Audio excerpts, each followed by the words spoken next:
Мы продолжаем знакомиться с Ливаном. В прошлой серии я собрал для вас все то, что вы никогда не узнаете, просто приехав в страну. Если еще не смотрели, то бегите на канал по ссылке в описании, а потом обязательно возвращайтесь сюда, потому что в этом выпуске мы посмотрим на Ливан с противоположной стороны. Ну или, по крайней мере, попытаемся. Так, уходим. Я не это хотел показать, господи. Попробуем выбраться в Сирию, пообщаемся с местными, устроим самую необычную прогулку по городу и, наконец, узнаем, что происходит в Ливане прямо сейчас. Что ж, это будет спокойно приятный информативный выпуск. Или все-таки нет? Привет. Несколько дней назад я приехал в Ливан. Это невозможно. Я хочу отсюда уже быстрее уехать. Постоянные обстрелы. Постоянные. Каждую ночь я где-то скрываюсь. Сейчас прогремела очередная серия взрывов. Я скрываюсь на какой-то заброшке. Это... Ну, примерно так видит моя мама поездку в Ливан. Но на самом деле все обстоит чуть-чуть иначе. Здравствуй, друг. Я Мага. Сегодня мы с вами развеем парочку мифов. Так что всем приятного просмотра. Начинаем.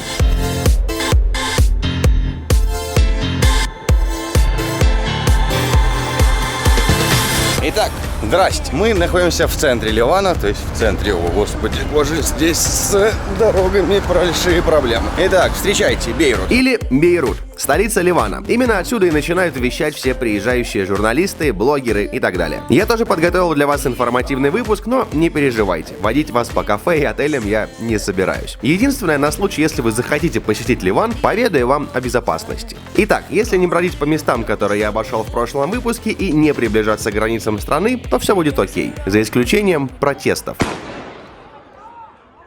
Да, эти кадры из Бейрута. Бунты здесь не заканчиваются уже больше месяца. Страна напоминает компьютерную игру про апокалипсис, но об этом я расскажу вам немного позже. А в целом... В центре все хорошо, в городах, в пригородах аналогично. Мага, ну как же армия по всему городу? Ведь в прошлом выпуске ты сам говорил, что она здесь на каждом шагу. Безусловно, на улице вас может напугать огромное количество вооруженных солдат, причем не по 2-3 человека, в некоторых местах скопления до 20-30 солдат, целыми машинами, под мостами, танки. То есть есть такой момент напряженный, но это все в целях безопасности.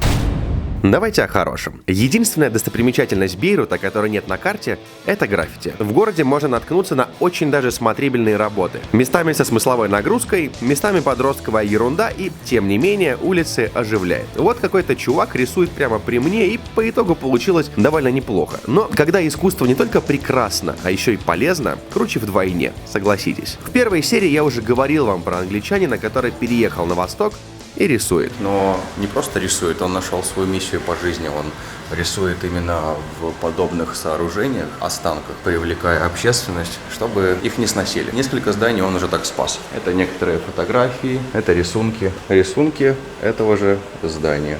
Фото, класс. Вот некоторые работы, творческий подход.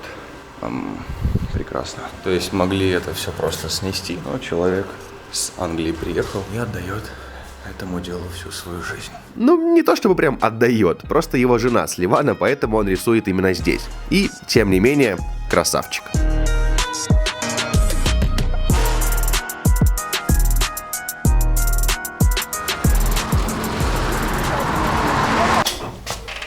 Что здесь тут-то? Сейчас я покормлю чем-нибудь. Рембика? И рембик хороший, это рембик.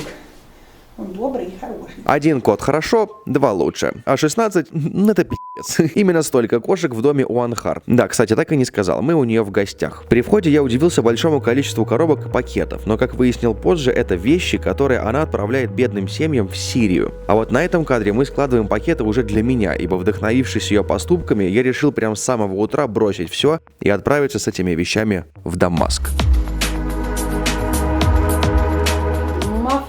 انه بدي بس اسال انه عندي مواطن بيلاروسي بده يسافر على سوريا. ايه عم بحكي لك في عندي مواطن بيلاروسي بده يسافر على سوريا. Я вчера настолько вдохновился общением с нашей журналисткой дорогой, сирийской, что решил попробовать поехать получить визу прямо на месте, прямо на границе. Самое обидное, мне пришел ответ из Сирии. Мне дали визу, но мне нужно вернуться в посольство, обратно в Армению, получить штамп и потом уже лететь.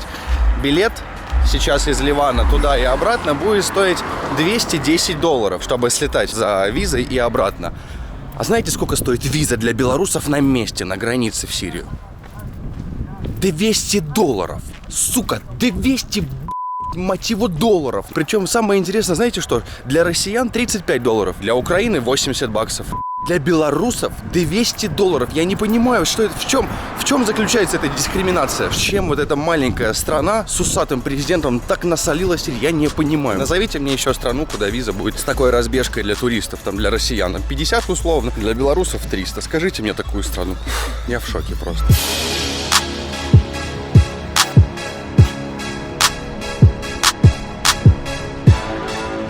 Пока Мага успокаивает свои нервишки, покажу вам главную мечеть. Здесь все типично. Обыск сумки и добро пожаловать. Стоп, только покажу я вам сейчас не главную мечеть, а мечеть на главной площади. Чувствуете подвох? Давайте разбираться. Когда я устраивалась на мою первую работу, меня там спросили, какая религия. Ты в какой религии? Какую религию ты исповедуешь? Правильно, потому что здесь в Ливане они всегда думают, каждая компания должна быть в ней как минимально, давай скажем, 20-30% из каждой религии в Ливане. А сколько примерно религий здесь, навскидку? 17. И у них процентно расписано каждая, то есть из 100% работников в компании условно должны быть столько-то процентов одной религии, столько-то процентов Второй, другой. третий, четвертый, пятый, шестой, То есть религия – это весомый аргумент при устройстве да, на работу. потому что если у тебя получается, что есть у тебя одна компания, в ней, давай скажем, все с одной религии, они считаются, что как будто biased, я не знаю, как будет biased по-русски. Президент должен быть марионет-крестьянин, всегда. Премьер-министр должен быть мусульманин с суннит. Президент парламента должен быть шиит. Каждая позиция в парламенте есть кто-то. Она расписана На Конституции. Да? Чтобы было как-то этот баланс, чтобы никого не, давай скажем, не расстроить. Да. Для кого-то это достопримечательность, для кого-то это место для молитв. Мы находимся в центральной мечети, в самом центре города. Что я могу выделить? Главное, это потолок. Потолок здесь, правда, шикарный. Люстра настолько огромная надо мной, что иногда даже стрёмно под ней проходить. Она как небольшой Титаник. Но обратите внимание на потолок. Это нечто. Это действительно нечто. Прямо сейчас у нас идет молитва. Пастырь или священник, как правильно назвать в исламе. Он сидит, читает в микрофон молитвы.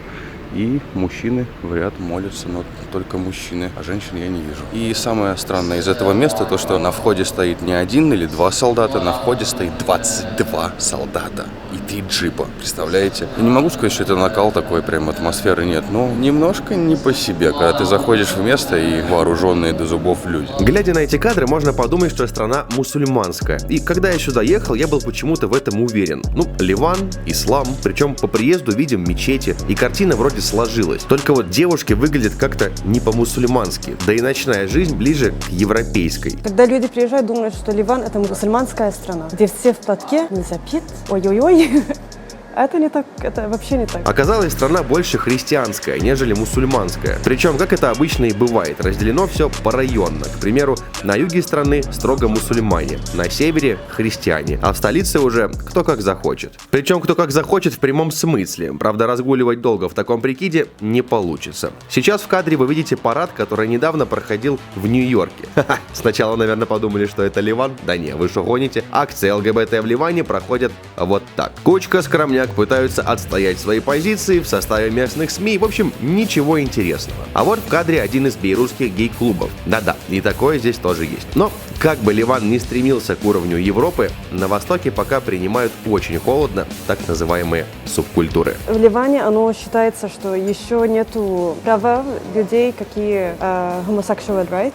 Традиционная ориентация? Да, потому что из-за этого еще останавливает людей, если видят парень вместе, девушка вместе, что-то. Это еще их может арестовать. До сих пор это еще делается, я это видела глазами. Это неофициально, но это еще делается. Потому что еще как-то это считается как табу.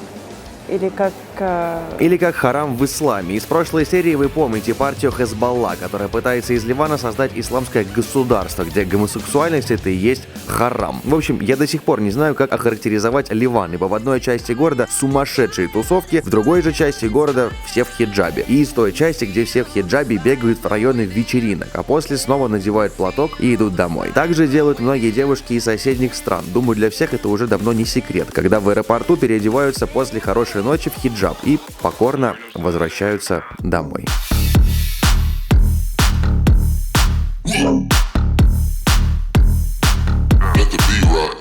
Когда я только собирался ехать в Ливан, мой брат Амжик, он часто был в Ливане, и я говорю, блин, здесь такая грязь, здесь невозможно находиться. Почему тебе нравится Ливан? Он говорит, ты что, там же такие высотки, такие здания. По сути, есть такой момент. Вот, смотрите, это действительно выглядит круто. Эти небоскребы, причем они в больших количествах, довольно больших количествах в городе. Здесь, там строятся еще высотки, то есть для города, который по истории 7 раз был разрушен и 7 раз построен заново, неплохо. Довольно неплохо. Так, позади опять военные, я вам попытался показать, поэтому пойду отсюда аккуратно, спрячусь, вот, к примеру, за эту ширму. А небоскребы, они действительно шикарные. Они напоминают, я не был в Майами, но ассоциативно цветовая гамма напоминает Майами. То есть ты не в Ливане, не на Востоке, нет. Ты в, мать его, Майами. Окей, но самое прикольное, что прям через дорогу стоит небоскреб с останками войны. Видите, насколько он прострелен? В течение уже скольких лет не убирают. Я слышал, что в городе специально оставляют некоторые здания, очень мало, но оставляют как след, чтобы люди не забывали о том, что была война. Правильно ли это? Не знаю. Опять же, если рассматривать войну как музей, то в этой стране довольно колоритные захоронения. Вот, допустим, целый район, который сохранился еще с тех времен. Полностью изрешетенное здание. На входе какая-то черная надпись. Но, к сожалению, я не знаю, как она переводится. Здания выглядят неплохо. Если честно, они могли бы подубрать, если эти все захоронения остаются с целью, чтобы люди не забывали про войну. Это можно было бы сделать прекрасным музеем. Но переоборудовано под свалку. Да, вот, смотрите, к примеру, здание полностью изрешетено. Выглядит интересно. И здесь же за углом у нас прекрасный жилой комплекс. Нет, серьезно, из этих мест можно было бы соорудить неплохую туристическую зону, поставить ограждения, привести в порядок здания, датировать на каких табличках события и вуаля. Вот, например, в этом доме, видимо, произошел теракт. Погиб, возможно, значимый человек для Ливана, и выглядит все это прям максимально атмосферно. Полностью увешано черными лентами, флагами, фотографиями. Такое памятное место, по сути. Но, опять же, из этого места сделали свалку. Гребаная свалка. Все это... Ой, блин. Фу, твою мать. И все это в самом центре города. Честно, не хочу ворочать тему мусора, ибо я ей посвятил весь прошлый выпуск, но дабы вы сильно не удивлялись по приезду, один кадр из центра города вам все же покажу. Запах просто замечательный. И я каждое утро просыпаюсь на очень красивый запах бейрутский мусор. Просто двор, это выглядит слегка, как бы так сказать, по сути. Ничего такого, обычный двор. Вот это типикал, как в России, да, чуть-чуть местами. Здесь уже посерьезнее. Но это центр. Это, мать его, центр. Ты привыкаешь к запаху и просто знаешь, куда идти, где меньше запах мусора. Когда я строю планы, давайте скажем, до вечера, после работы, мы думаем, пойдем туда, нет, пахнет мусором, не хочу. Пойдем туда, ой, хорошо. Или давай как-то едем за город. Там, где можно подышать нормально.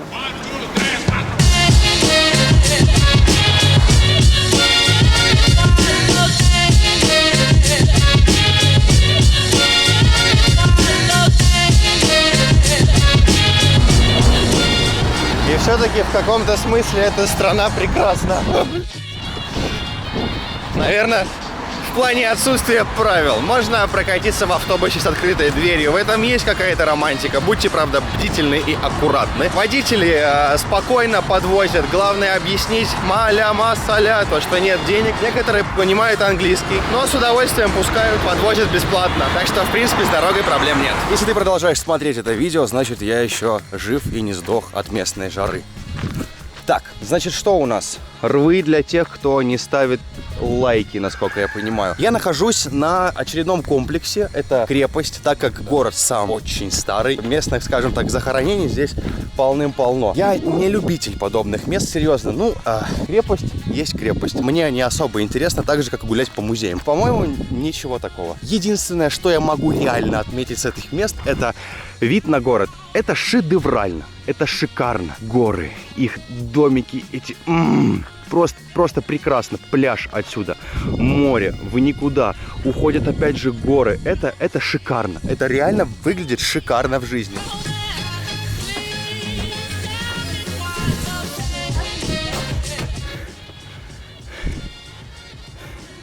Это по сути то же самое, что и снизу. Вид на город, вид на море. Чего я перся? 7000 лет. Попробуйте на досуге представить этот временной отрезок. Просто постарайтесь наполнить его событиями, жизнями и эволюцией в целом. Пофантазируйте. А вам понравится. Вернемся в город. Мы в Библосе. Именно его история и насчитывает 7000 лет. Один из самых старых городов мира. Топ-1 туристических мест Ливана. И поистине неплохое место. Здесь невыносимая жара. Тем не менее, что хочется сказать про сам город Библос. Он достаточно симпатичный.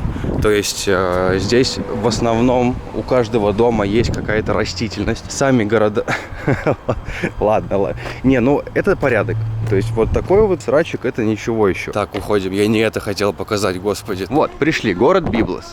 Видите, он устремлен вверх. Дорогие авто. Чистота. В основном на улице чисто. Зелень. Симпатично, достаточно симпатично. Причем, как я уже говорил, город устремлен вверх. И чем выше, тем богаче живут люди. Почему? Потому что наверху воздух чистый. Соответственно, земля дороже. И все же, даже в этих местах проблемы с водой. То есть у каждого дома есть вот такие баки. В них поступает вода, и потом уже человек может пользоваться. То есть ограниченное количество. Вот, пожалуйста.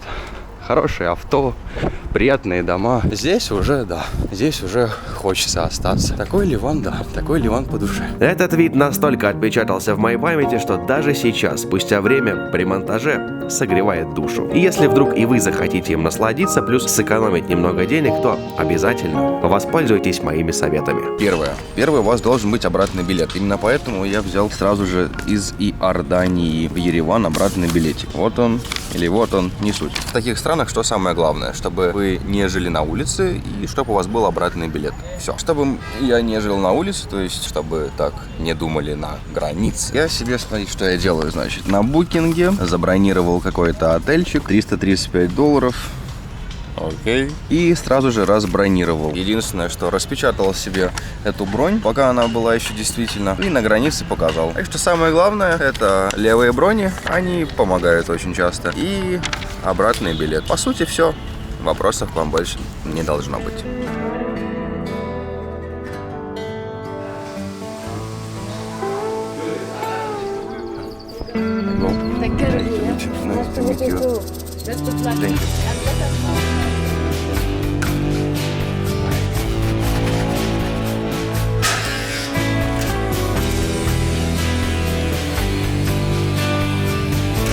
Знаете, про хостел, про жизнь в этом хостеле можно снять отдельное видео, серьезно. Но это будет небольшая история для меня из моей жизни. Люди просто не оставили на улице, кормили, поили. Это прекрасно, у меня нет слов, эти 4 дня не запомнятся мне надолго. Теперь двигаемся дальше. Дорога на этом не заканчивается. Это всего лишь 1/4 моего путешествия.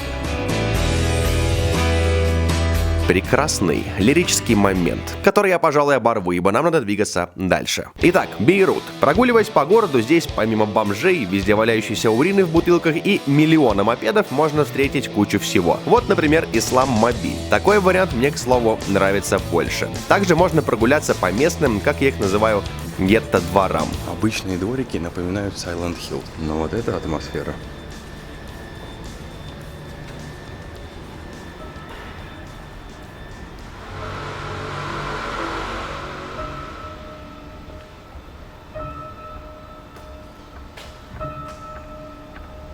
Вроде обычный район жилой.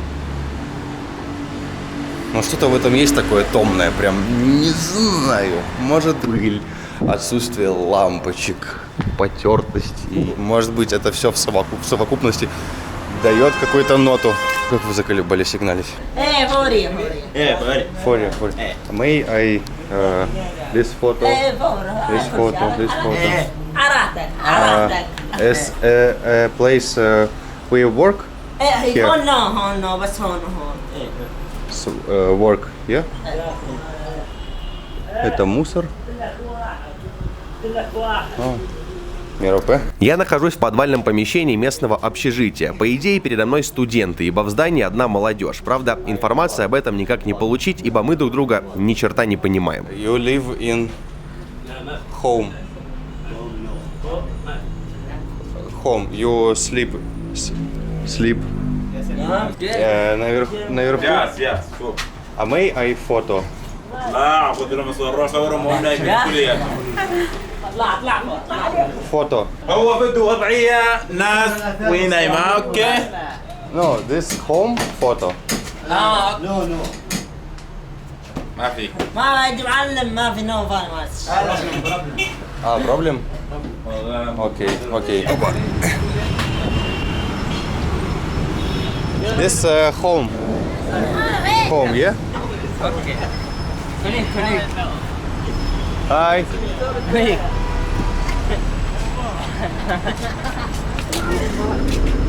О, Come.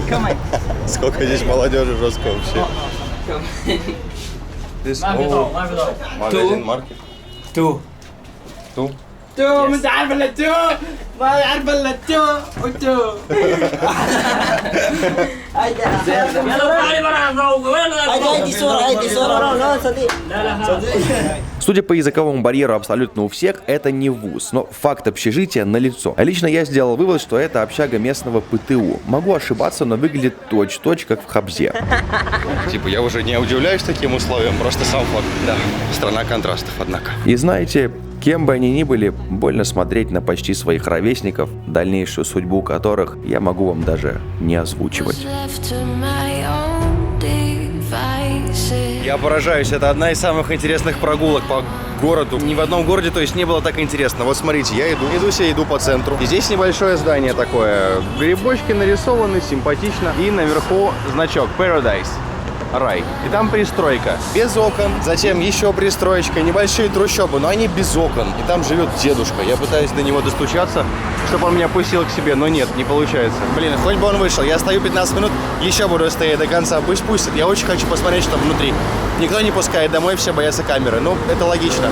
В этой стране это логично. Вот так здание выглядит среди общей суеты. На карте оно никак не обозначено. Пустырь. А вот и тот самый дедушка. Этим кадром я его, собственно, испугнул. Как он так вышел не вовремя, черт его знает. Я стоял 15 минут без аппаратуры в руках, и вот на секунду буквально достал фотоаппарат, как он и появился. Ладно, видимо, не судьба.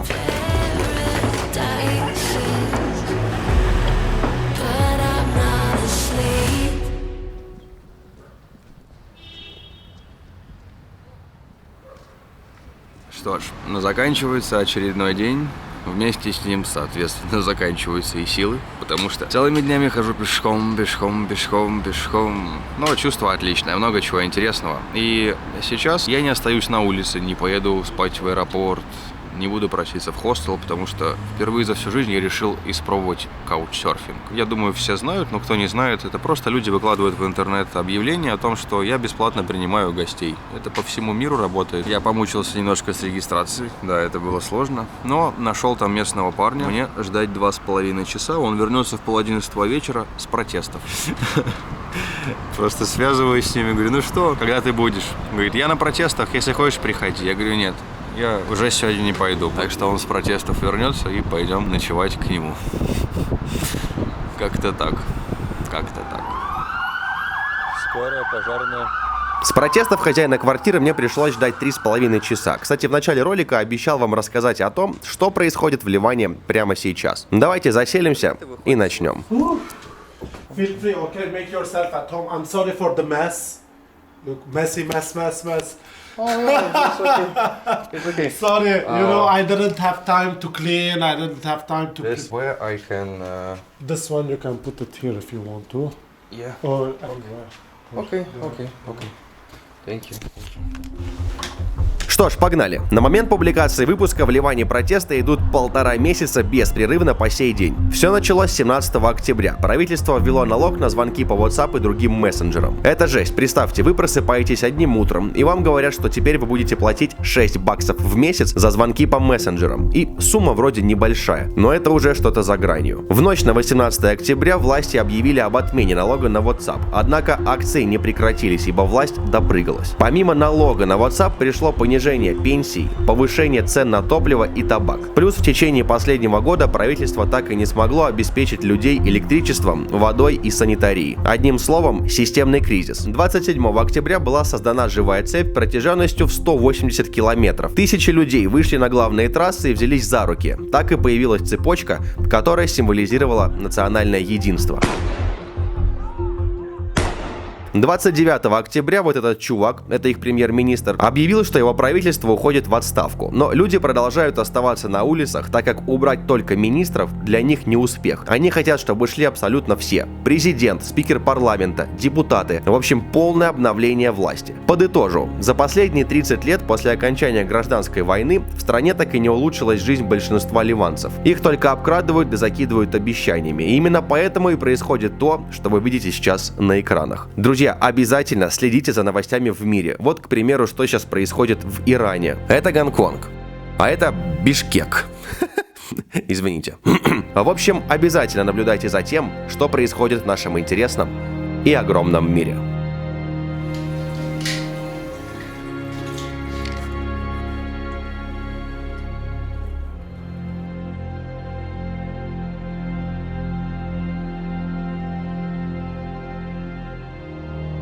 Я не попал в Сирию.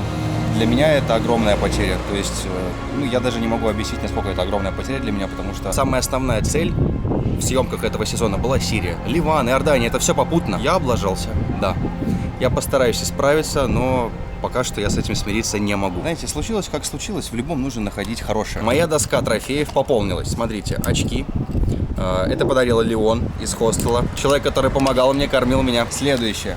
Книга Анхар. Весь день, каждый день ее расписан в этой книге в плену. И, внимание, вот эта камера. Это камера Анхар. Она военный журналист в прошлом. И все горячие точки, которые вы видели только в кино, снялись на эту камеру. Более 40 терактов, репортажи с таких мест. Вот это... Ну а сам я в путешествии вот с такой камерой. Это не моя. Мне помог с камерой человек. Его зовут Артур. Артур, огромное спасибо. Ссылку на тебя я оставлю под видео. Ознакомьтесь с творчеством Артура. Вот такие трофеи теперь у меня есть. Отличная память. Отличная память. Ливан действительно интересная страна. Я покидаю ее с мыслью о том, что увидел всего 1% от реально происходящего здесь. И все же давайте лучше разберемся с долгами. В прошлой серии я обещал вам рассказать, почему в трущобах так много детей и что это за бэби-бум так называемый. Все просто. За рождение ребенка платят деньги. Вот они и плодятся. Для многих это прям семейный бизнес. Только вот о содержании ребенка и его будущем никто не думает. Кстати, когда я бежал из этих трущоб в первой части от мопедиста, все закончилось, как вы уже поняли, хорошо. Я почти дошел до моста, мне осталось его только пересечь. Вот он. Как только я его пройду, по идее, я буду уже в безопасности. 500 метров. Этого человека не видно уже на горизонте. В прошлый раз я пошел в ту сторону, и там меня приняли первый раз. Сейчас я иду только под мост. Я уже под мост. Как здесь воняет. Выбираюсь из этой области. Пока приглушу камеру на всякий случай. Не стану заострять внимание на этих моментах, просто признаюсь вам в одном. Я так не нервничал уже, но очень давно. И все же самым крутым из моего путешествия я заберу воспоминания, потому что у меня их никто никогда не сможет отнять, это факт. Вообще для 7 дней получилось чересчур даже насыщенно. 4 дня в хостеле, учил английский, пообщался с женщиной, которая была в плену, восторгался трущобами. Трижды восторгался и трижды был там пойман, это прекрасно. Убедился в очередной раз во лжи, а именно в том, как скрывают от людей глобальные проблемы. И не только, знаете, это было отлично. Твою мать, опять солдаты. Блин, я уже переписываю 3-й раз, из-за них постоянно встречаю. Друзья, я все-таки попрощаюсь, даже вот так вот криво, простите, но ждите продолжения. Мои приключения на этом, сука. Твою там мать. Мои приключения на этом не заканчиваются. Я отправляюсь в Иорданию. Поэтому спасибо большое за просмотр. С вами был, как всегда, Мага. Скоро увидимся. Обнял. В следующем выпуске у нас Иордания. Дети, творческие люди, космическая природа – все это обязательно будет, но я не был бы магой, если бы не нарыл для вас кое-что еще. Ну вы поняли. Продолжение совсем скоро, а сейчас поддержите выпуск лайком и не забывайте, что я отвечаю на все комментарии. Все, ушел монтировать продолжение, берегите себя. Пока.